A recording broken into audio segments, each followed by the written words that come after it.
जोहार हजारीबाग। मैं फैज़ अनवर, आप देख रहे हैं जोहार हजारीबाग।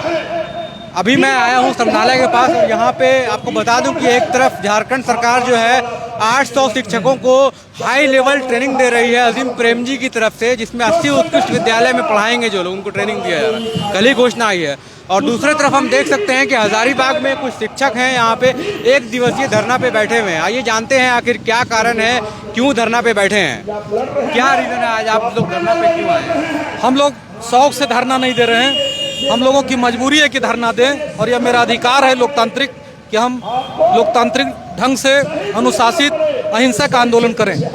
इसीलिए हम लोग आज एक दिवसीय धरना दे रहे हैं। इसके पीछे कई बिंदु हैं, जिसमें प्रमुख है कि सरकार के सचिव के कई पत्र, निदेशक के कई पत्र तथा माननीय उच्च न्यायालय रांची के हाईकोर्ट के आदेश के बावजूद भी शिक्षकों को विभिन्न ग्रेडों में प्रोन्नति नहीं दी जा रही है, नंबर 1। नंबर 2, एक तरफ सरकार शिक्षकों की बहाली कर रही है, दूसरी तरफ विद्यालयों में शिक्षकों की सरप्लस की गणना कर रही है। यह सरप्लस की गणना और बहाली दोनों विरोधाभास है। गणना में भारी अनियमितता बरती गई है। सचिव महोदय ने हर जिला डीएससी को आदेश दिए कि आप आपत्तियों को लेकर निराकरण करके ये बतलाएं कि यह सूची सही है या नहीं है, जो पिरामिड फाउंडेशन द्वारा बनाया गया। लेकिन हजारीबाग डीएससी बिना किसी से डिस्कशन किए अपने पद का रौब दिखाते हुए अपने अधीनस्थ बीओ से हस्ताक्षर लेकर सबको ओके कर दिए। जब शिक्षकों को पता चला, आपत्ति दर्ज करने लगे, तो जानकर आश्चर्य हुआ कि यह मकसद रहा है कि ज़्यादा से ज़्यादा तबादला होगी तो शिक्षकों को दोहन करने का अवसर मिलेगा, इसलिए गलत ढंग से सरप्लस शिक्षकों की गणना की गई है। तो ऐसे कितने स्कूल है जहाँ पे आपको लगता है कि शिक्षकों की कमी है और सरप्लस नहीं है वहाँ पे? मेरे निगाह से लगभग 6 दर्जन विद्यालयों में सरप्लस शिक्षकों की गणना गलत कर दी गई है। अच्छा, तो उसमें क्या ज्यादा दिखाया जा रहा है, क्या है? वहाँ शिक्षकों को ज्यादा बताया जा रहा है, जबकि उस स्कूल में 1 शिक्षक है। अच्छा, किसी में 2 शिक्षक हैं। स्टूडेंट्स पूरे भरपूर हैं, 2 बच्चे हैं, स्टूडेंट्स हैं वहाँ। हाँ, तो अब जैसे बहाल हम लोग की हुई है 1 to 8 के लिए, सरप्लस करते वक्त कहा जाता है कि नहीं आप 1 to 5 है, जबकि हम लोग ही 1 से 10 तक पढ़ाते रहे हैं। प्राइमरी सेक्शन के शिक्षक ही 10+2 पढ़ाते रहे, और आज कहा जाता है कि नहीं आप 1 to 5 है, आप सरप्लस है। तो इसका सिर्फ मकसद है तबादला में ज़्यादा से ज़्यादा शिक्षकों को शामिल करना। नंबर अभी तो सरकार ने एक बहाली भी निकाली है 26,000 पदों पे, तो बहुत अच्छी बात है, शिक्षकों की बहुत कमी है।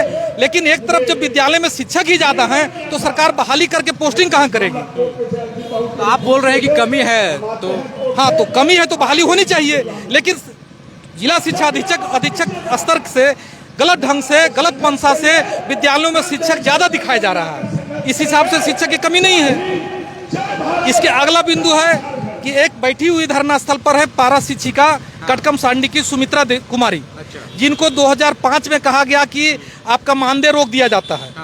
मौखिक बताया गया कि आपका सर्टिफिकेट फर्जी है। अब देवघर विद्यापीठ से पास है और अभी तक वो नियमित रूप से कार्य कर रही है। दुनिया की कोई ऐसा व्यक्ति नहीं है जो कह सकता है किसी का सर्टिफिकेट फर्जी है बगैर जांच हुए, बगैर एग्जामिनेशन बोर्ड के कहे। लेकिन इस महिला को फर्जी कह दिया गया है, जबकि आदिवासी हैं, निशक्त हैं, कमर के नीचे पूर्णतः निशक्त हैं और अबला हैं, और इनको मानदेय नहीं दिया जा रहा है। एक और मामला है कि हम लोग के साथ एक शिक्षिका काम करती थी, कृष्ण कुमारी। वे असाध रोग से ग्रस्त हैं, जो बिस्तर पर मरणासन पड़ी हुई हैं। 16 में उनकी सेवा पूरी हो गई, आज तक उनको न पेंशन चालू हुआ है न उनको पावना मिला है। अच्छा, तो क्या कारण क्या है? कारण विभाग के पास, जब तक वो माने विभाग के जो नाजायज मांग है उसको पूरी नहीं कर पा रही हैं। अगर वो पूरी कर दी रहती तो मिल गया रहता। तो ये शिक्षक संघ के जो अध्यक्ष रहते हैं वो लोग फिर क्या कर रहे हैं? जैसे हम लोगों ने, जैसे मैं नवंबर में जिला कार्यकारी अध्यक्ष का पद संभाल रहा हूँ, तब से लगभग 250 पत्र ईमेल से आरडीडी हो, डीओ हो, डीएससी हो, डायरेक्टर हो लिखा हूँ। सारे पत्र यहाँ आते हैं जिला शिक्षा अधीक्षक के पास, लेकिन ये किसी पर संज्ञान ही नहीं लेते हैं। तो अभी क्या है, जैसे आप लोग यहाँ पे धरना पे बैठे हुए, तो अभी क्या स्कूल खुला हुआ है, बंद है क्या? नहीं, आज स्कूल बंद रहता है पूरे राज्य में। अच्छा, सैटरडे को बंद रहता है? बंद रहता है हर सैटरडे की, हर महीना में 3rd सैटरडे विद्यालय बंद रहता है। तो इसलिए आप लोगों ने चुना कि स्कूल भी हैम्पर ना हो और अपनी बात कही जाए। तो एक तरफ कल जो घोषणा हुआ है सरकार का कि 800 जो शिक्षक हैं उनको ट्रेनिंग दिया जा रहा है अजीम प्रेमजी की वजह से, वो क्या है? सरकार तो बहुत ध्यान दे रही है शिक्षा पे। सरकार तो जब से आई थी विद्यालय बना रही है। हमारे हेमंत सरकार जब आए थे तो बहुत उम्मीद था कि नियोजन वर्ष होगा, बहुत बहाली करेंगे। अभी तक तो वही बहाली हुई जो हाईकोर्ट का आदेश आया, एक भी बहाली नए ढंग से नहीं हुआ। इसलिए सरकार क्या कहती है और क्या करती है वो खुद मीडिया वाले आप लोग जानते हैं। एक और एक अन्य बात है कि हेमंत जी बहुत अच्छा राजनीतिक निर्णय लिए हों या शिक्षक हित में निर्णय लिए हों कि पेंशन को लागू किए। इन्हें देखा देखी राजस्थान, छत्तीसगढ़ या गैर भाजपाई हर सरकार जो है पेंशन की घोषणा कर रही है। खुद मोदी जी माने एक पेंशन के लिए कमेटी बना दिए। अब संभव है कि लोकसभा चुनाव के पूर्व संध्या पर वो लागू भी कर दें, लेकिन उनके माथत जो अधिकारी हैं वो खुलेआम बोलते हैं कि पैसा देकर आए तो पैसा लेंगे ही, और सरकार को हराने के लिए एक तरह से जाने अनजाने ऐसा कार्य किया जा रहा है, जैसे सरकार के विपक्ष काम किया जा रहा है। हाँ, विपक्ष में काम किया जा रहा है ताकि सरकार की छवि खराब हो। क्योंकि जहाँ हेमंत सर की सरकार जो है से हम शिक्षकों की बात को सुनते हुए, हमारे रिटायरमेंट की बात के प्लान को देखते हुए उन्होंने पेंशन लागू किया, जिसके लिए हम लोग उनका जीवन भर सुख गुजार रहेंगे। भले मैं उसमें नहीं आता हूं, लेकिन बाद 2004 के बाद वाले जो शिक्षक कर्मचारी हैं, लेकिन उनके द्वारा जो अधिकारियों की पोस्टिंग की गई उसकी मॉनिटरिंग नहीं होती है और न जिला के आला अधिकारी उस पर ध्यान देते हैं। और आप लोग क्या रिक्वेस्ट करेंगे? अभी सरकार अगर आपकी बात सुन रही है तो आपकी उनसे क्या रिक्वेस्ट और कैसे आपका प्रॉब्लम सॉल्व होगा? सरकार से रिक्वेस्ट करेंगे जो हम मांग रहे हैं उसे मानिए मत, उसकी समीक्षा तो कीजिए। यदि वो सही है तो उस पर इम्प्लीमेंट कीजिए। आप देखिए, हाँ, आप देखिए कि आखिर में काम क्यों नहीं हो रहा है। आप देखिए कि डीएससी ऑफिस में कोई भी काम समय पर क्यों नहीं होता है, जबकि सरकार का गाइडलाइन है हर काम के लिए समय निर्धारित है। क्यों डीएससी कार्यालय में डीएससी के साथ 4-5 गो माने अनावश्यक व्यक्ति बैठे रहते हैं, कोई भी शिक्षक अपनी बात जाके रख नहीं पाता है। खुद जिला शिक्षा अधीक्षक महोदय जब धरना का आह्वान हुआ तो अपने फेसबुक पर 10-20 लाइन में एक अपना स्पष्टीकरण डाले हैं कि मैंने 1 वर्षों में ये किया। आप उसे पढ़ लीजिए, उसमें ना एक कॉमा है ना एक पूर्ण विराम है, और 1 वर्ष को 1 वर्ष कहा जा रहा है, माने तमाम उसमें शाब्दिक त्रुटि है। तो जो अधिकारी खुद अपने शिक्षा से ये परिचय दे रहे हैं कि हम कितने काबिल हैं, वे हम शिक्षकों के साथ शासन करना चाह रहे हैं, जबकि हम लोगों को मैनेजमेंट से चलाया जा सकता है, एडमिनिस्ट्रेशन से नहीं।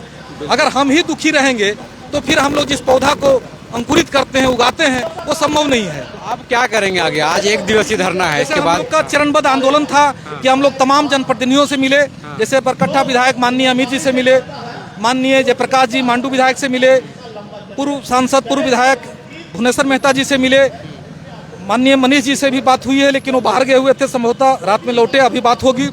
तो तमाम लोगों को अपना ज्ञापन दिए हैं कि हमारी बात को देखिए, अगर हमारी बात सही है तो आप शिक्षा सचिव यहाँ उठाइए। और हम लोग को बहुत उम्मीद है कि हमारे विभाग के जो भी विभागीय सचिव हैं रवि सर, वो बहुत ही शिक्षा हितैषी हैं। वो चाहते हैं विद्यालयों में पढ़ाई हो, वो चाहते हैं शिक्षकों की समस्या दूर हो, ताकि शिक्षक बिना तनाव को अपना लक्ष्य को पूरी कर सके। और इसी मकसद से वो प्रायः प्रत्येक दिन किसी न किसी जिला में विद्यालयों का निरीक्षण कर रहे हैं। आज तक कभी सुनने को नहीं मिला कि शिक्षकों के साथ वो ह्यूमिलिएट किए, उन्हें डिमोरलाइज किए। तो चाहते हैं सुधार हो, लेकिन शिक्षक भी एक्टिवली काम कर रहे हैं। हाँ, काम कर रहे हैं। तो हम लोग भी चाहते हैं माननीय सचिव सर से कि आप हमारे शिक्षा अधिकारियों कार्य की समीक्षा करें, अगर लगता है कि वो गलत कर रहे हैं तो उसको संशोधन करें। तो देखिए, यही है डिमांड जो आज शिक्षक संघ यहाँ पे 1 दिवसीय धरना में थे, और कुछ डिमांड थे इनकी जो इन्होंने बताया। आपका क्या नाम हुआ पूरा? मेरा नाम मनोज कुमार है, मैं जिला कार्यकारी अध्यक्ष झारखंड प्राथमिक शिक्षक संघ। तो यही था 1 दिवसीय धरना। समनालय के बाहर से अपनी बात जो है वो सरकार की तरफ रख रहे थे और बताया किस तरह से शुरू में जो सरकार जो शिक्षा पे काम कर रही है उस पर और ध्यान देने की ज़रूरत है। बस इनका डिमांड यही है कि एक बार जांच हो जो इनकी डिमांड्स है, और शायद उस पर अगर खरे उतरती है तो ठीक है, अगर जांच में कुछ त्रुटि निकलती है तो उसको सुधारा जाए। बहुत बहुत धन्यवाद। मैं फैज़ जोहार हज़ारी।